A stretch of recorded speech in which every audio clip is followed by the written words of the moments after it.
We grow when we give. We grow when we give. We grow when we give. Nosotros crecemos cuando damos. We grow when we give. 与えるとき成長する。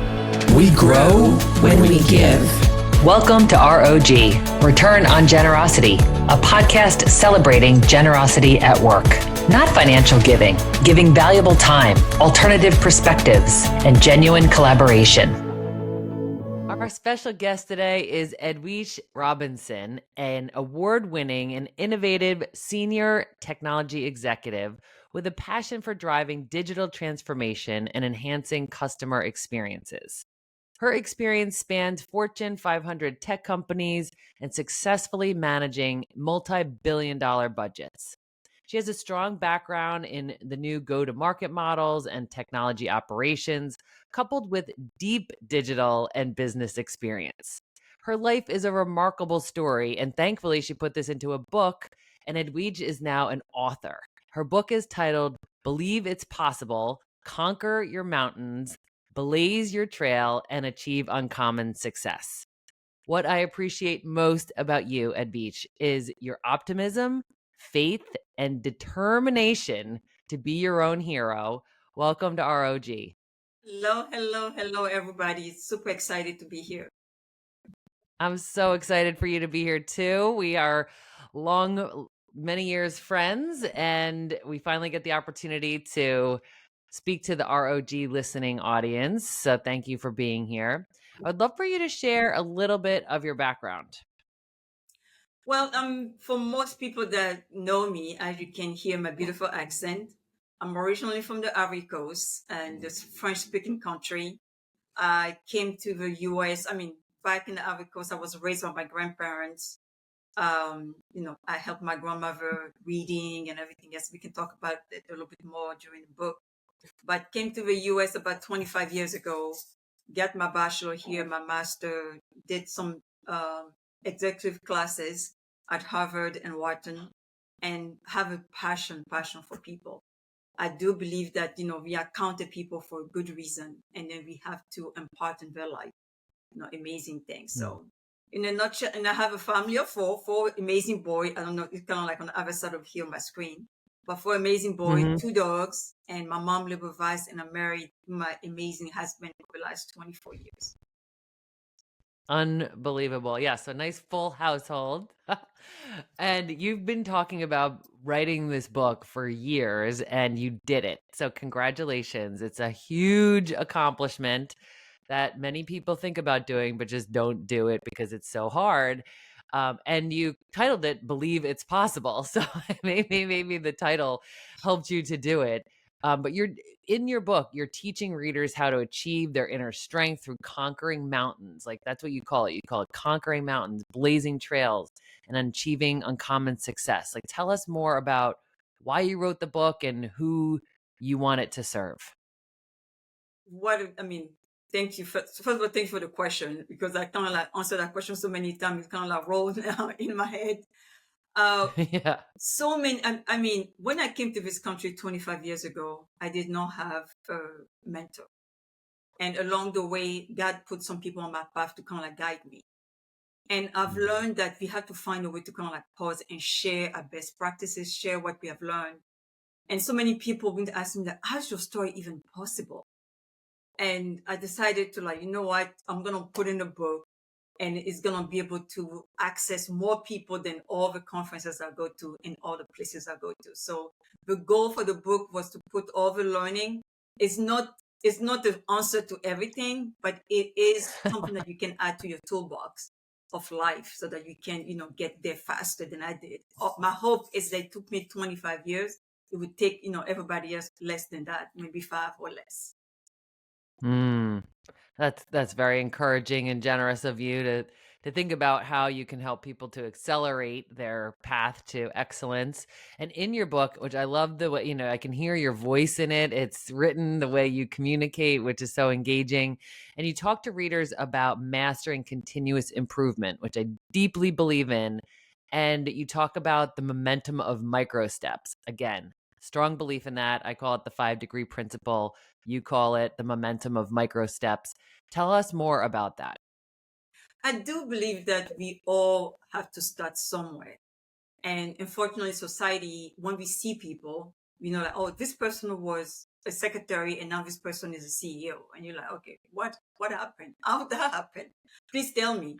So I've learned along the way that by doing small steps is accumulated, almost like, you're getting this compounded effect of your small step that accumulate to something very big and then very substantial.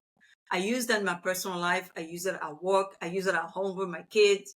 I do believe in micro step, consistency, and be disciplined at it, and then eventually get you to where you need to be. I love that. What's an example of something that you're maybe micro-stepping into now, or something that maybe even your career? I mean, some of them were macro steps, but what would be an example that you could give to our listeners about what some of those small steps look like? I would probably say one that's probably very prevalent for me is one of my sons is autistic and is now 23 years old, very amazing, super kind, super young man. And what we have learned with him, this micro step, is what you need to do every day, what you need to do every morning when you wake up, what you need to do for your homework, how you need to tackle algebra. Now he's like number one in physics. And we started by doing about one equation at a time and then added the next equation. So it was instead of scaring him with the whole homework of the whole thing, it was those mini steps. And then those small wins give you a pep in your step and then make you, give you that confidence, I can do it. And then you do it again, you do it again, you do it again.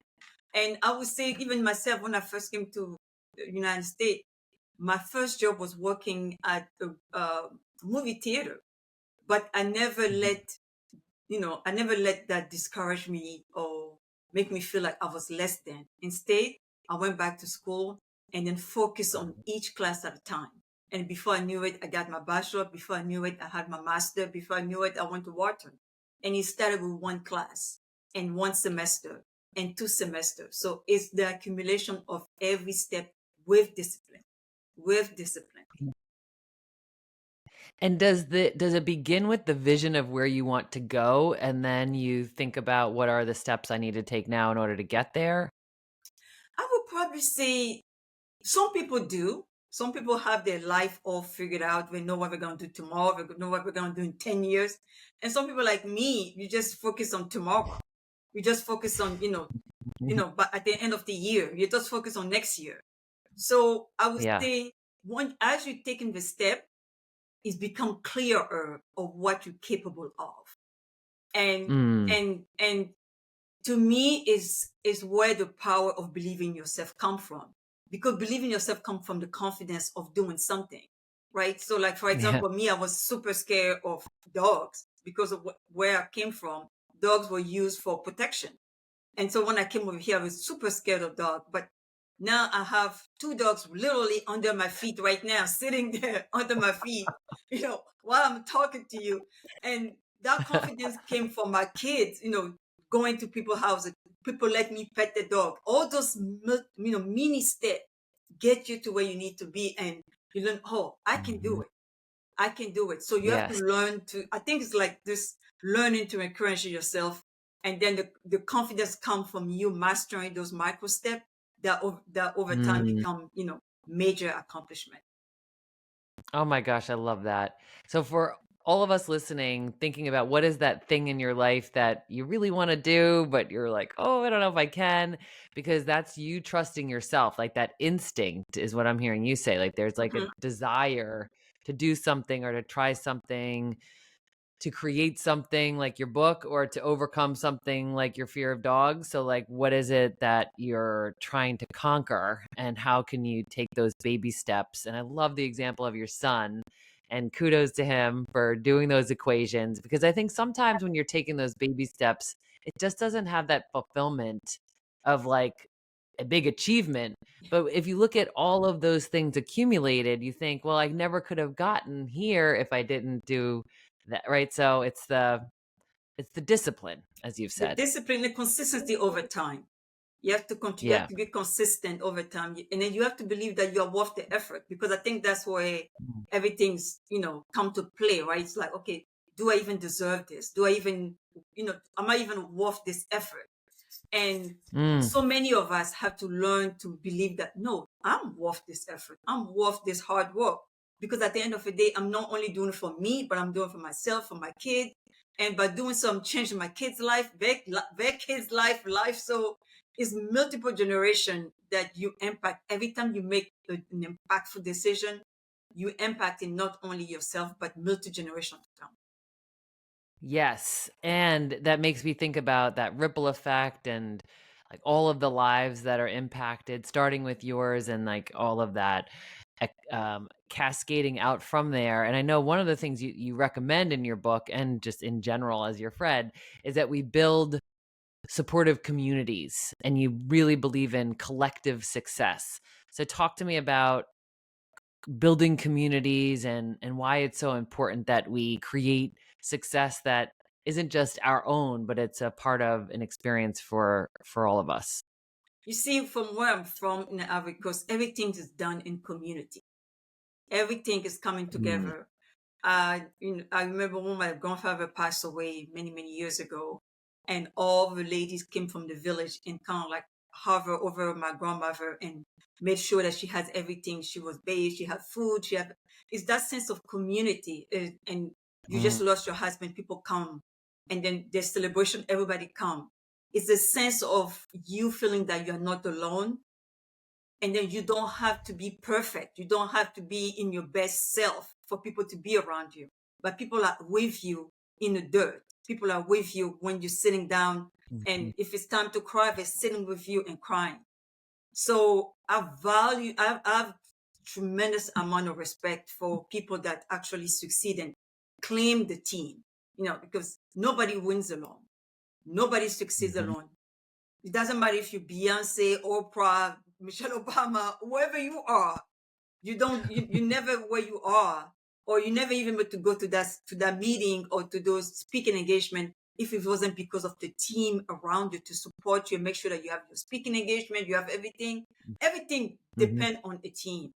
And I do Yes. believe that us as leaders and as as we move into our lives, we need to create our own, I call it your personal board of directors. People that you can trust, that those wise advisor that you can go to, and then you know the voice of everybody, right? Like, for example, I know if I need something specific related to encouragement, I will go to Shanna. So if I need something from somebody else, so you know the voice, and then you know the support that each person can bring you. And then if you need that little kick somewhere, you also know where to call that, basically cut all the nonsense and then get you there. So it's to create that personal, personal, personal group of directors, so that you have your board of directors of people that trust you, that want you to succeed. And this is, to me, this is how you can build a tremendous growth, because you know that you're not doing it alone. That is beautiful. So you had that experience growing up in the Ivory Coast, and here you are now, an American, in the community, in corporate America, in your own neighborhood. How are you creating community the way that you want it to be in where you are now? I do my best to actually extend grace to many people. Like, since I had a child with autistic, a lot of employees are also autistic, but nobody asks them. So I try to pay attention to, like, when somebody take a long time to submit an assignment, or it's taking a long, or somebody needs a little bit more repetition. That to me is a sense of community that you can put around that person, to kind of say, I see you, and I'm here. I can help you. And the sense of community, at church, helping. I love helping people that cannot help me back. I love, I call it, doing this boomerang, where you know that they cannot help you back. And to me, that's the most amazing generosity, or the most thing that fulfill my heart.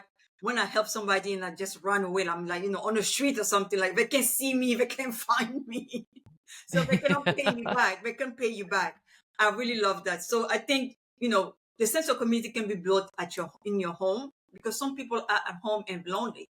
They have family around them, but lonely. Mhm. So the sense of community Right. can be built in your own home by extending grace to each other, and then giving everybody the space to be who they are and who they can be. And then you can do the same thing at work. But, as a leader, you see some things that other people don't see. And then so you can extend that grace to people at work as well. And this, to me, this is how you can extend community. Mm. Oh my gosh, so beautiful. And I love that looking for opportunities to give to people who can't give back to you. I mean, that really is so rewarding, and it's fun to be that little secret, right? Like a friend of mine started, she was a guest on R.O.G as well, and she started this You Matter movement. So she created these little cards. It looks like a business card, and it just says You Matter. That's all it says. And you hand it to people, you can put it in their purse. Sometimes I stick it in like a magazine and online at the grocery store, because you just never know who's going to get it, and then they're going to be like, I matter. So that's like a fun I love thing to do. Try I to love try to it. be yeah, best kept secret. Well, when you're talking about this, what does success mean, right? That's kind of some of what I'm hearing you say. Like, this is, I want people to be successful and all of that. In your book, you talk about succeeding on your own terms. And what does that mean? And redefining success so that you can achieve success on your own terms. Can you tell us more about that? Just the reason why it was important for me to add that in the book is that if you're not careful, society will manufacture success for you. Right? If you're not careful, but like a success mean, when I first arrived here, it's like success is having a home, white picket fence, having, 2 cars. And I was like, okay, what about if I want to have an apartment? Like, is it Is that what is that good enough? yeah, right? Is that what the American Yeah. dream only can be? And I Yeah. think we get to decide. We get to decide what success look like for us. If success for Hmm. you is to, work at the library and then take care of your kids, and then you guys have what you need, and that's what success for you, go for it. If success for you is, climbing the corporate ladder and then become a CEO and CTO or anything of that nature, well, that's what success is for you. The key element I'm trying to convey in the book is, do not judge other people's success, what they claim to be their success, because they get to decide what love Hmm. is for them. They get to decide what success is for them. If you want to work 40 hours a week, or if you want to work 80 hours a week, that's your decision. So, because what I've seen, unfortunately, when I was doing a lot of mentoring, a lot of people wanted to be like, well, I want to be like you. I want to be able to do just like you did. I was like, no, that's not the goal. The goal is to take the tool and then become the best you. And the best you can be, you want to be in a farm somewhere and then, enjoy some chicken and have a good life. And then somebody want to be in the city and be able to not have any life, just walk over it because they get the fulfillment out of it. So I really wanted Hmm. people to feel like success is not one way. You get to decide what success is for you, and then you don't have to be ashamed about it. You own it. This is what success looked like for me, and then you own it. Right. Yes. And so, how would you encourage people to figure that out? That's a big question, right? Yes. Because I think sometimes we can just look on the outside and, like you said, the white picket fence, the house, the this, it's like this checklist. Like, do I have a successful life? Yes or no? But when you're saying it's really, it's personal, it, I think, requires some self-reflection and some honest assessment of what you actually think of when you think of success. What else would you offer? I think for me, what helped me when I first arrived here was success for me was to have a job and go to school. So I think it evolved as you evolve as an individual. Somebody that was, if you were single, success for you maybe, okay, I get married, and for the first 5 years we don't want to have any kid because we want to enjoy our marriage. That may be success for you for that season. So I believe that, as you're moving to different season of your life, whether you're in the 4th decade of your life or the 8th decade of your life, success evolve because your needs change. and your way Yeah. of viewing, view life change, your experiences change. So I would say is to figure out every season of your life what is important and having the courage to adjust. Right. So Mm, like some mm. parent when I think so I read earlier today that somebody was saying, I'm no longer a empty nester, I am like a bird breeder or something. Like I give freedom to people. A bird breeder. It's like, Cute. giving my bird like the freedom to fly. Yeah. But when the kids are no longer in the home, you get to decide, like, okay, my kids are no longer here, I'm not the empty nester, I'm actually get a chance to press reset to do something else with my life.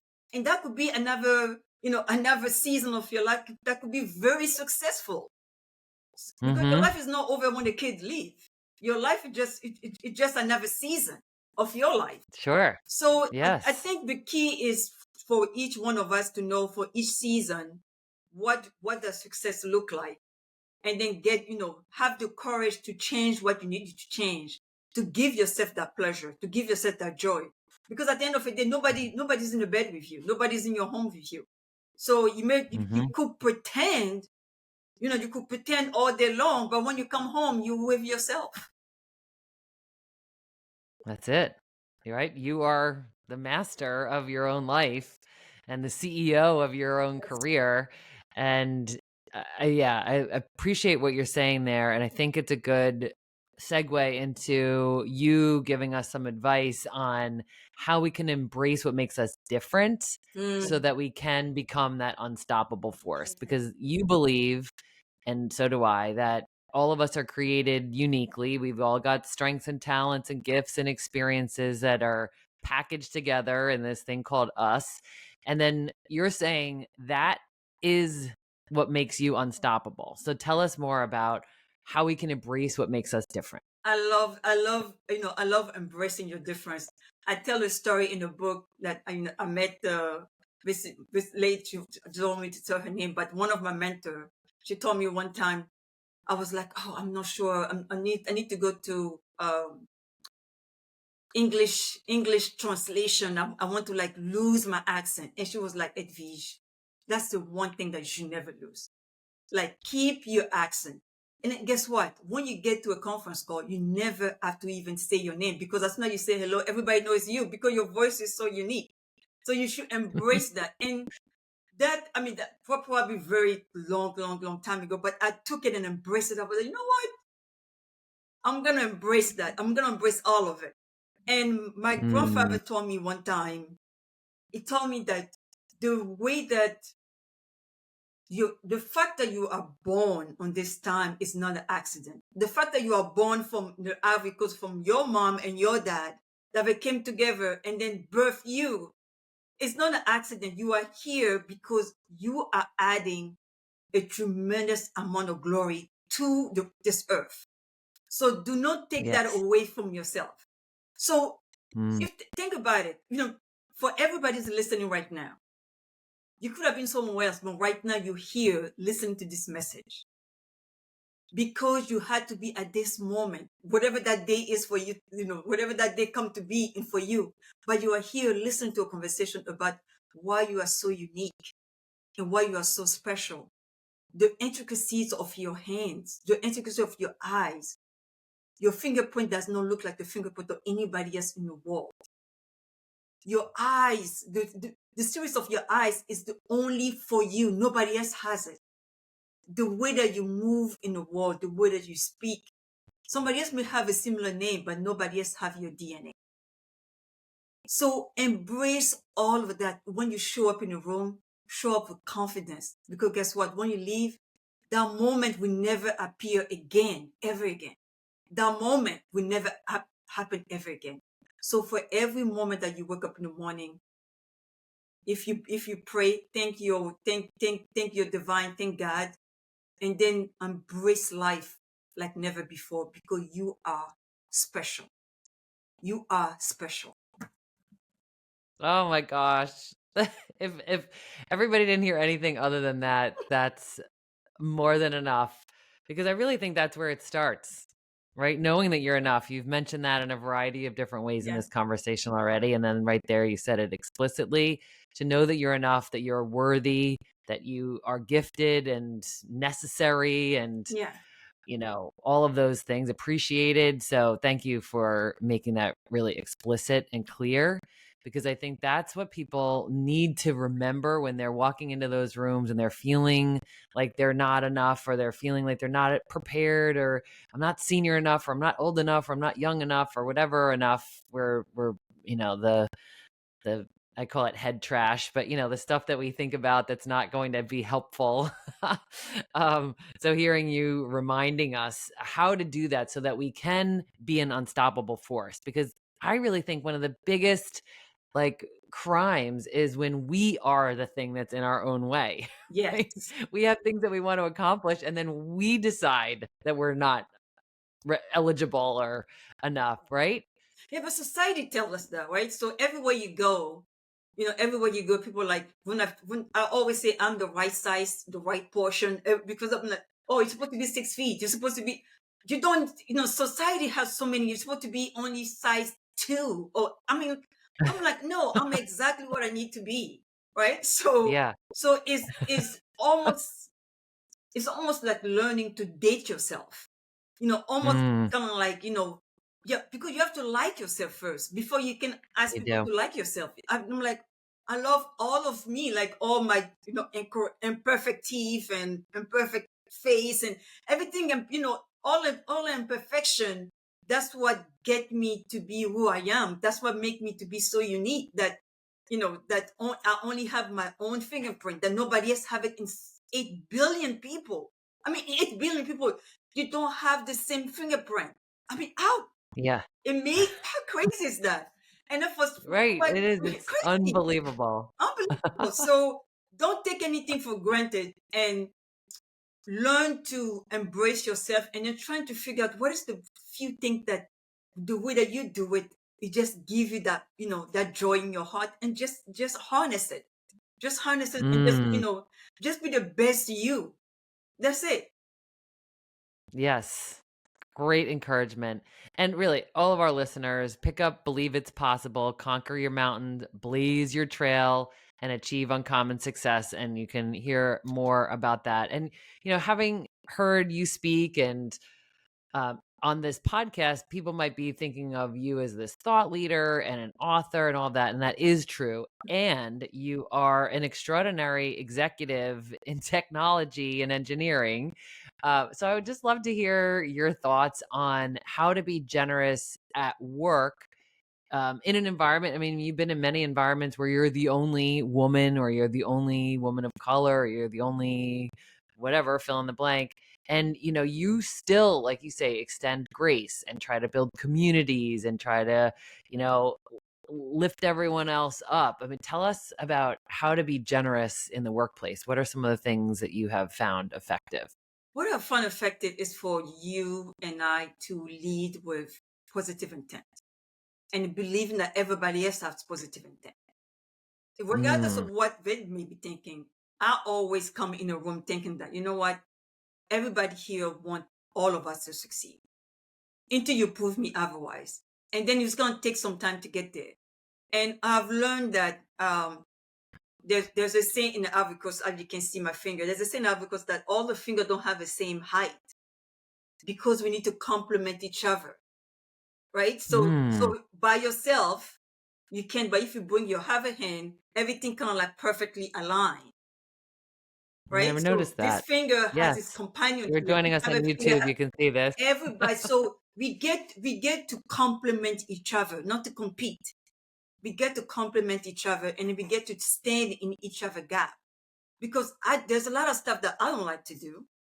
That I'm pretty sure somebody else in the room would love to be able to do that. And there's a lot of stuff I don't want to do that I can do. So what I've learned in extending grace is when you go to the meeting and then you feel like, okay, I can do this job. I already done it 200 times. Maybe I should delegate this to Mm, Samantha so she can learn. Right? So it's finding those moments where you can help somebody else grow.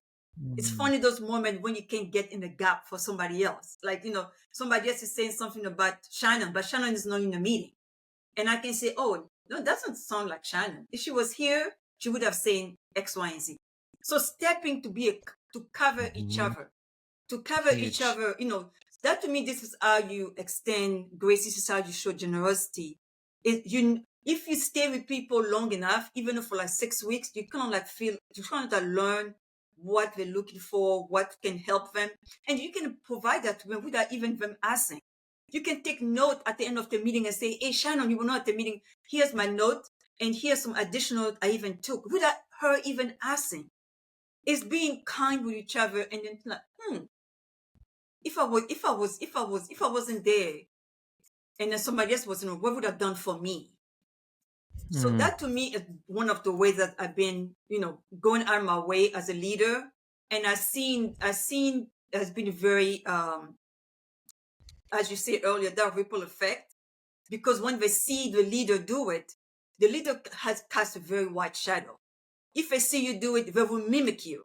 So if I see that you talking very well about your peers, coming from another meeting and say, oh, this other team, but you actually say, we need to help this other team. We need to kind of like help them. Hey, Jonathan, make sure that you sync up with Lisa. So when they see you supporting your peers, when they see you talking well about other people, when they see you encouraging other people, when they see you extending grace, guess what your team is doing? They want to mimic you. So they do the same thing. Yeah, absolutely. And these are all, we could describe them as small things, right? Giving someone the notes, standing in the gap for someone, giving somebody an opportunity through delegation, listening, giving people feedback. But those are all the little things that add up to create that culture that you're talking about. And I just appreciate you calling it extending grace and covering each other and assuming positive intent. I mean, we know that intellectually that we can be better leaders if we assume positive intent. I think it's just hard to do. So, and then you're saying that it is a model for others to emulate. Your team is watching you the whole time.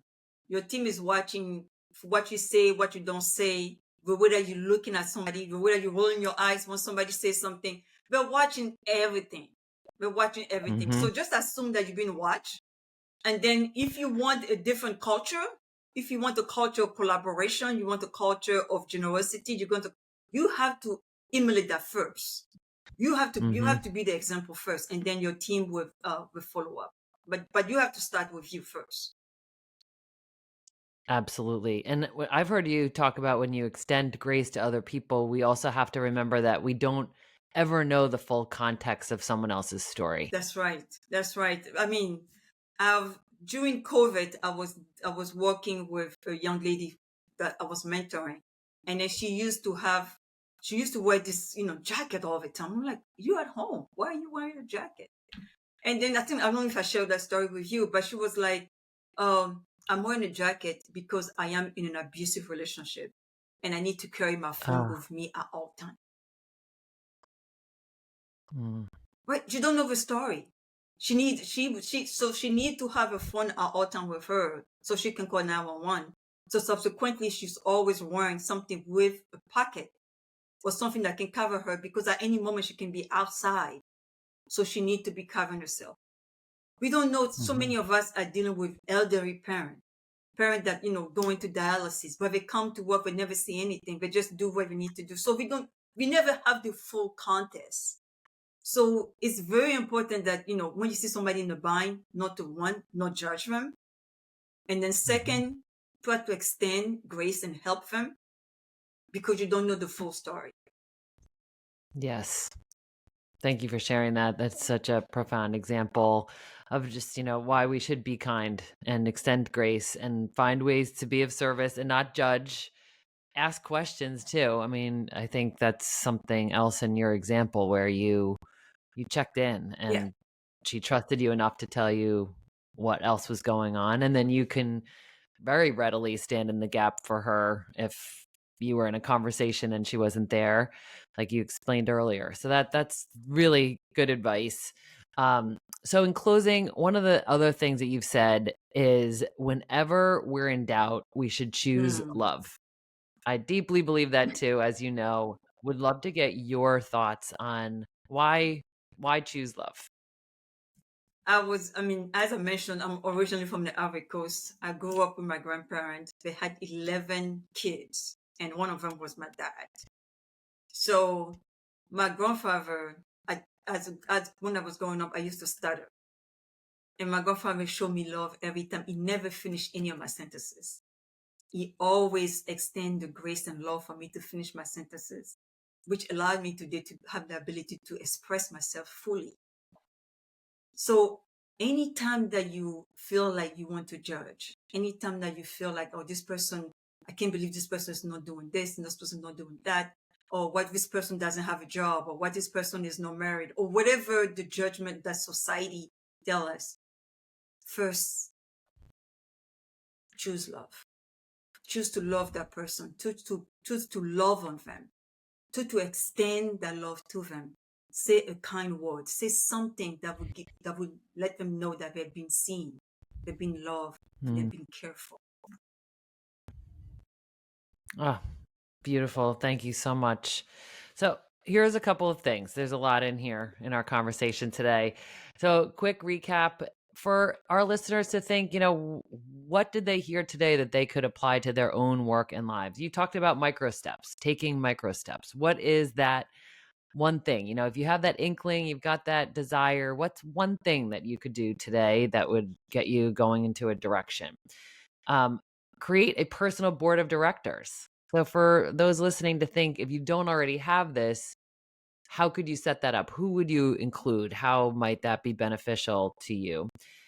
Help people who can't help you back, right? Because the return on generosity is the way that we get to feel, right? We get the joy of knowing that we were going to be that secret surprise. But who can you help that will never even know that you did it? Extend grace. You talked about that in a variety of ways, but I think just very simply, extend grace. Define success for yourself. What does success mean to you at this stage of your life, where you are right now, with the things that you have in the juggle? What does success look like for you? Embrace what makes you different. That's one of my favorites. Like, really, just what is it like when you look in the mirror? You otherwise were judgmental, but now you're like celebrating, right? That what makes you unique. Lead with positive intent. Cover each other, right? How can you run cover and represent others well when they're not in the room? And then you just talked about choosing love and giving people grace and space and extending love. It's a choice. So Yes. choose love. Yes. Anything else you would add to that? I would say we all going to different, journey of our life. Some of us are just starting. Some of us are different 6th decade, 9th decade, whatever decade you are in your life. I would say, remember that you get to decide what your life is about. You get to decide what your life becomes. You get to decide that. I want people to don't feel like they are powerless. You are powerful, right? You are powerful. You have everything you need right now to go. Just start. Go. Whatever is thinking in your head right now, whatever you're thinking about, you don't have to get that. You don't need another degree. You don't need another home. You don't need another pair of shoes. You don't need another suit. You don't need anything else. You can go right now. Just go. You have everything you need, and I'm cheering you on. Yes, and you don't need permission either. That's one thing I'm getting straight out of your book. You don't need permission. You are your permission. That's Right? right. Go. The fact that you want this is permission. Go believe it's possible. Go. Yes. So where can people find more information? I mean, everything will be in the show notes, but if Yeah. we're just listening only. Absolutely. A lot of people already know my website is very easy, edwigerobinson.com. I'm the only Edwige Robinson in the United States, so it's very easy to find me. So my first name, my last name, no.com. You can also find the book on Amazon and on everywhere book are sold, on Barnes & Noble, everywhere book are sold. Please get a copy for yourself, one for your friend. And, the holidays are coming up. You got Thanksgiving, you got Christmas. Get a few copies that you can share with friends. And more importantly, use it yourself as your manuscript and something that I keep mine all the time next to my desk, because sometimes something pop up and I just read it, and then give yourself that shot of oxygen and encouragement that you need for yourself. So we need to learn to encourage yourself. So thank you so much for helping everybody, for getting the book, and then know that you live in a bold impact on this earth. Yes. Well, thank you for being you and for sharing this light with us and for helping us to believe it's possible. Thank you. Thank you for having me.